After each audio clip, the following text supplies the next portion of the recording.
আসসালামু আলাইকুম। আপডেট বাংলা সংবাদে আপনাকে স্বাগত। শুরুতেই শিরোনাম, পরে বিস্তারিত। আইন শৃঙ্খলা ফিরিয়ে আনা আমার প্রথম কাজ, বলল ডক্টর ইউনূস।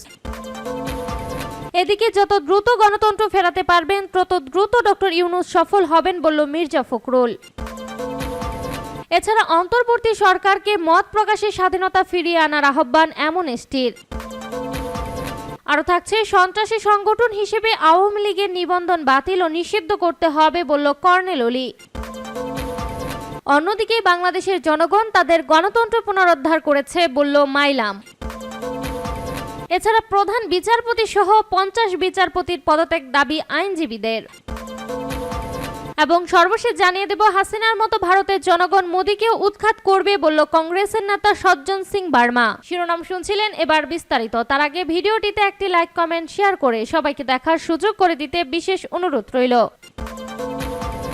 আইন শৃঙ্খলা ফিরিয়ে আনা আমার প্রথম কাজ, বলল ডক্টর ইউনূস। শান্তিতে নোবেল জয়ী ডক্টর মোহাম্মদ ইউনূস ঢাকায় ফিরে তার প্রথম বক্তৃতাতেই বলেছেন, আইন শৃঙ্খলা রক্ষা করাই হবে তার প্রথম কাজ। কারো উপর কোনো হামলা যাতে না হয় সেই আহ্বান জানিয়েছেন তিনি। এর পাশাপাশি তিনি বলেছেন, আমার উপর আস্থা রাখুন। তিনি ছাত্র জনতার অভ্যুত্থানকে দ্বিতীয় স্বাধীনতা হিসেবে উল্লেখ করে বলেছেন, এই স্বাধীনতা আমাদের রক্ষা করতেই হবে। বৃহস্পতিবার বেলা 2:10 ফ্রান্সের রাজধানী প্যারিস থেকে ঢাকার হযরত শাহজালাল আন্তর্জাতিক বিমানবন্দরে ফেরেন ডক্টর ইউনূস। তাকে স্বাগত জানিয়েছেন সেনাবাহিনীর প্রধান জেনারেল ওয়াকারুজ্জামান, অন্য দুই বাহিনীর প্রধান, বৈষম্য বিরোধী ছাত্র আন্দোলনের সমন্বয়কেরা, সুশীল সমাজের প্রতিনিধিরা। এরপর তিনি বিমানবন্দরের অপেক্ষমান গণমাধ্যমের প্রতিনিধিদের সঙ্গে কথা বলেন। অধ্যাপক ইউনূস বলেন, আজকে আমাদের গৌরবের দিন। যে বিপ্লবের মাধ্যমে নতুন বিজয় দিবস সৃষ্টি করল তরুণেরা, সেটাকে সামনে রেখে আমাদের এগিয়ে যেতে হবে। যারা এটা সম্ভব করেছে, যে তরুণ সমাজ, তাদের প্রতি আমি আমার কৃতজ্ঞতা জানাচ্ছি। তারা বাংলাদেশকে রক্ষা করেছে, নতুন করে পুনর্জন্ম দিয়েছে। যত দ্রুত গণতন্ত্র ফেরাতে পারবেন তত দ্রুত ডক্টর ইউনূস সফল হবেন, বলল মির্জা ফখরুল। অন্তর্বর্তীকালীন সরকারের প্রধান হিসেবে অধ্যাপক ডক্টর মোহাম্মদ ইউনূস যত দ্রুত গণতন্ত্র ফেরাতে পারবেন তত দ্রুত তিনি সফল হবেন বলে মন্তব্য করেছেন বিএনপির মহাসচিব মির্জা ফখরুল ইসলাম আলমগীর। বৃহস্পতিবার দুপুরে রাজধানীর পঙ্গু হাসপাতালে কোটা সংস্কার আন্দোলনের আহতদের খোঁজ খবর নিতে যান মির্জা ফখরুল। তারপর সাংবাদিকদের সাথে আলাপকালে এই মন্তব্য করেন তিনি। মির্জা ফখরুল বলেন, ডক্টর ইউনূস ছাত্রদের আমাদের মনোনীত ব্যক্তি, গোটা জাতি তাকে দায়িত্ব দিয়েছে। তার মতো সফল মানুষ যোগ্য নেতৃত্বে পরিস্থিতি নিয়ন্ত্রণ করতে পারবেন। চলমান সমস্যা প্রসঙ্গে তিনি বলেন, এই সমস্যার মূল হচ্ছে গণতন্ত্রের অভাব। যত দ্রুত ডক্টর ইউনূস গণতন্ত্র ফেরাতে পারবেন তত দ্রুত তিনি সফল হবেন। আইন শৃঙ্খলা পরিস্থিতি ঠিক করতে হবে, অতি দ্রুত গণতান্ত্রিক সরকারের কাছে ক্ষমতা ফেরাতে হবে, অর্থনীতি রক্ষা করতে হবে। আমরা বলেছি 3 মাসের মধ্যে নির্বাচন দিতে হবে। মির্জা ফখরুল বলেন, পঙ্গু হাসপাতাল থেকে আমাদের যে তালিকা দেওয়া হয়েছে তার মধ্যে গত 28 জুলাই থেকে 8 আগস্ট পর্যন্ত 84 জন গুলিবিদ্ধ হয়ে ভর্তি হয়েছে। এর মধ্যে 417 জনকে ছেড়ে দেওয়া হয়েছে। এখনো 124 জন ভর্তি হয়েছে। 10 থেকে 15 জন তাদের পা হারিয়েছে, 3 জন মারা গেছেন। অসংখ্য ছাত্র শ্রমিক আহত হয়েছে। এই দৃশ্য দেখার মতো নয়। ছোট ছোট শিশু আহত হয়েছে। ছাত্র এবং রাজনৈতিক দলগুলোর আন্দোলনে স্বৈরাচার সরকার দেশ ছেড়ে পালাতে বাধ্য হয়েছে। আমি ছাত্রদের সেলুট অভিবাদন জানাই। অন্তর্বর্তী সরকারকে মত প্রকাশের স্বাধীনতা ফিরিয়ে আনার আহ্বান অ্যামনেস্টির। বাংলাদেশে মত প্রকাশের স্বাধীনতা ফিরিয়ে আনা এবং সাইবার নিরাপত্তা আইন বাতিলের আহ্বান জানিয়েছে যুক্তরাজ্য ভিত্তিক মানবাধিকার সংগঠন অ্যামনেস্টি ইন্টারন্যাশনাল। বৃহস্পতিবার সংগঠনটির ওয়েবসাইটে প্রকাশিত এক বিবৃতিতে এই আহ্বান জানানো হয়। এতে বলা হয়, সাইবার সিকিউরিটি অ্যাক্ট 2023 হল বাংলাদেশের ধারাবাহিক দমনমূলক আইনের ধারাবাহিকতা, যার মাধ্যমে বারবার ছাত্র নেতৃত্বাধীন কোটা সংস্কার, বিক্ষোভ সহ নাগরিকদের উপর রাষ্ট্রের দমন পীড়নকে সহজতর করা হয়েছে। বিবৃতিতে সংগঠনটির দক্ষিণ এশিয়া বিষয়ক আঞ্চলিক গবেষক তাকবির হুদা বলেন, অন্তর্বর্তী সরকারকে অবশ্যই সিএস এর মতো আইন প্রত্যাহার করে বিভিন্ন মত প্রশমনের দীর্ঘস্থায়ী উত্তরাধিকারকে পূর্বাবস্থায় ফিরিয়ে আনতে হবে। এই আইন মত প্রকাশের স্বাধীনতা এবং জনগণের গোপনীয়তা রক্ষার অধিকারের ক্ষেত্রে হুমকি বলে মনে করেন এই গবেষক। সন্ত্রাসী সংগঠন হিসেবে আওয়ামী লীগের নিবন্ধন বাতিল ও নিষিদ্ধ করতে হবে বলল কর্নেল অলি।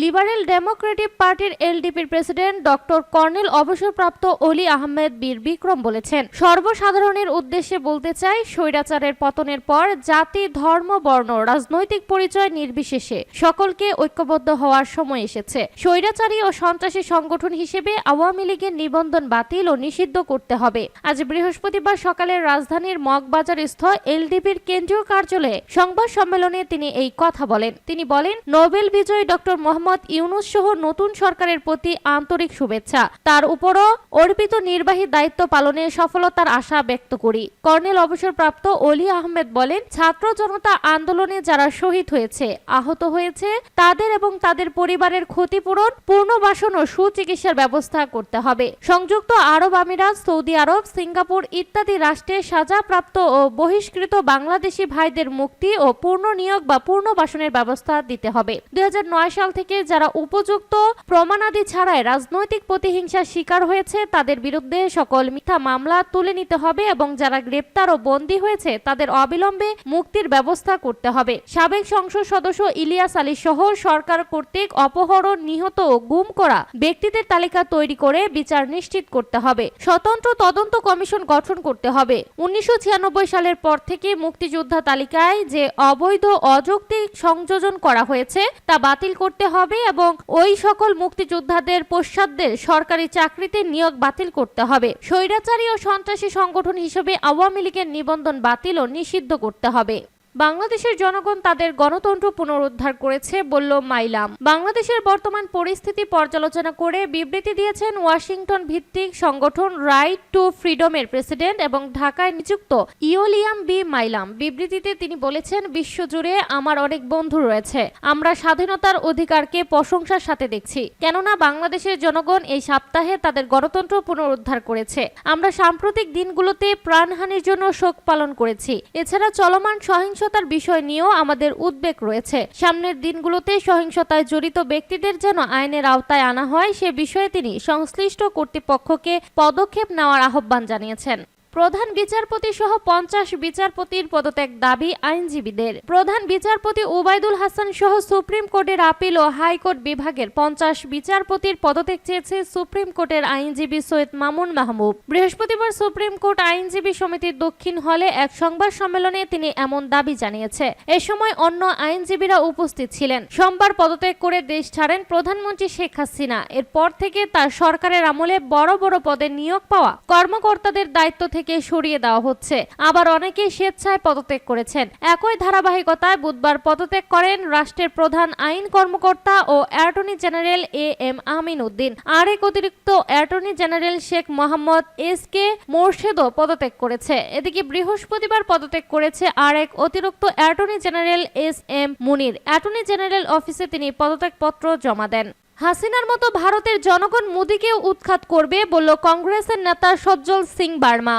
হাসিনার মতো ভারতের জনগণ একদিন মোদীকেও উৎখাত করবে বলে মন্তব্য করেছে মধ্যপ্রদেশের কংগ্রেস পার্টির নেতা সজ্জল সিং বার্মা। ভারতের প্রধানমন্ত্রী নরেন্দ্র মোদীর ভুল নীতির কারণে দেশটির জনতা একদিন তার সরকারি বাসভবন দখলে নিতে পারবে বলে মন্তব্য করেছে ওই নেতা। তার এই বক্তব্য নিয়ে রাজনৈতিক মহলে সমালোচনার ঝড় শুরু হয়েছে। এই খবর দিয়েছে ভারতীয় গণমাধ্যম হিন্দুস্তান টাইমস। এতে বলা হয়, সোমবার শেখ হাসিনা প্রধানমন্ত্রীর পদ থেকে পদত্যাগ করে দেশ ছেড়ে পালিয়ে দিল্লিতে যাওয়ার পরপরই এমন মন্তব্য করেছে কংগ্রেসের ওই নেতা।